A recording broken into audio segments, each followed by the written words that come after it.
We're here this week in New York City in the sun with the Hohem iSteady V3 Ultra Gimbal for your phone.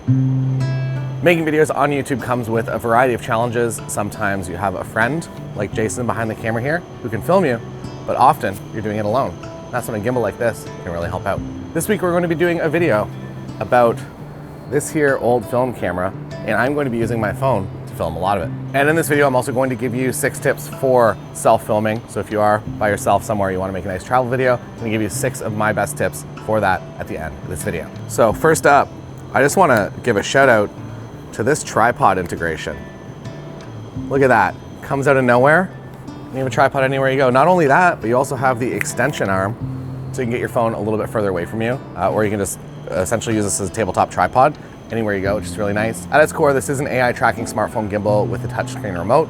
You can target and track anything, 360-degree pan without restrictions, which is really nice. So that means that there's no end to the gimbal. It'll just spin forever. So if you have it track you, you're wandering around a room, it's gonna follow you everywhere you go. It's also compatible with all phone systems, and you can either use just the built-in, on this iPhone here, you can just use the built-in camera, or you can use the app of your choice. 3-axis stabilization, smart motion via an app, and a built-in 3-color fill light as well. You also have light brightness, so you can adjust it physically. Green light comes on to let you know that you are, in fact, being tracked. I have my framing here, what my camera's seeing.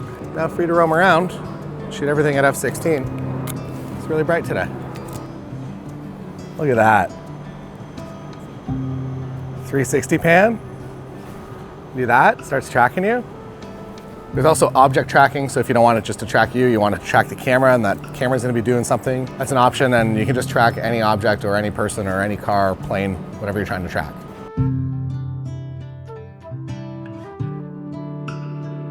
Probably the best feature is that you can now very easily use your good cameras that are on the back. The front-facing camera, it's fine.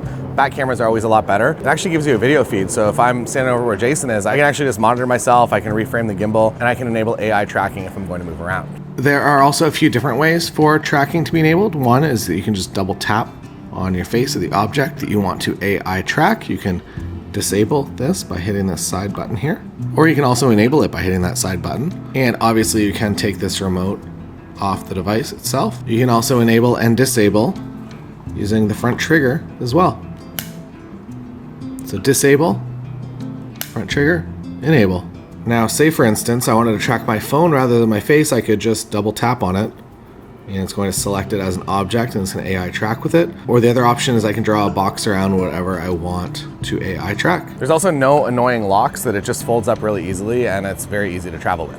Hohem is a pioneer in the AI gimbal tracking space. It's now in its 8th generation and it's very, very good. This model has been trained on millions of scenes, fully upgraded advanced AI tracking with a detachable touchscreen remote. It's easy to use. This gimbal lasts for 9 hours if it's just balanced and stationary, but if you're using it in real life, it's probably gonna give you 4 to 5 hours on a single charge, which is really nice. There's also gesture control, so if you want to start tracking, you do the OK sign. If you want to stop tracking, you do the stop sign hand. And there's a few other options as well if you do want to control it from a distance. This remote also works 10 meters or 30 feet away. So that means that if I'm on the other side of this ridiculous balcony, I don't know how we got this room. If I'm at the other side of this balcony, I can easily control the gimbal with this wireless remote. And the 360 spin of this gimbal is also really nice because you just don't have to worry that your gimbal is clipping out and hitting one of the invisible walls. And you can just focus on whatever you want to be doing out here in New York City. All right, now some tips for self-filming. Static shots are usually my go-to. Some motion is nice, it adds some interest to your films. But I would say that static shots and reframing and setting up a great static shot with this is really easy. And I would say that 90% of my films rely on static shots. I feel like it just looks a little bit more cinematic. Frame of movement, that's fine too. The fortunate thing with making travel films and content is that it's whatever you want to exist in the world. So if you like the look of something, you're not wrong. Next tip is to get good audio. It is as important as your visuals. So make sure that you get a wireless mic kit like the one on the screen here, or you do some voiceover if you are in a noisier environment or there's copyright music playing. Next tip is pre-production.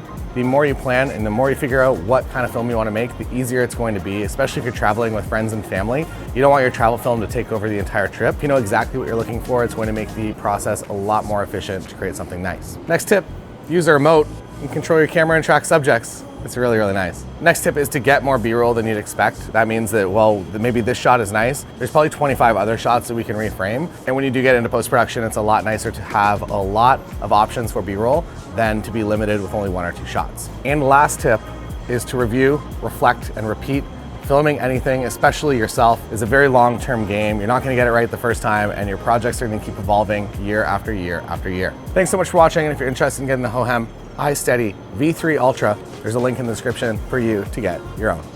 See you next time. And if you do want to watch the full-length video that we created about the Leica M3 while in New York City, it is floating on the screen in front of you, and you can click it and you can watch it. Thanks for being here, and I'll see you over on that video.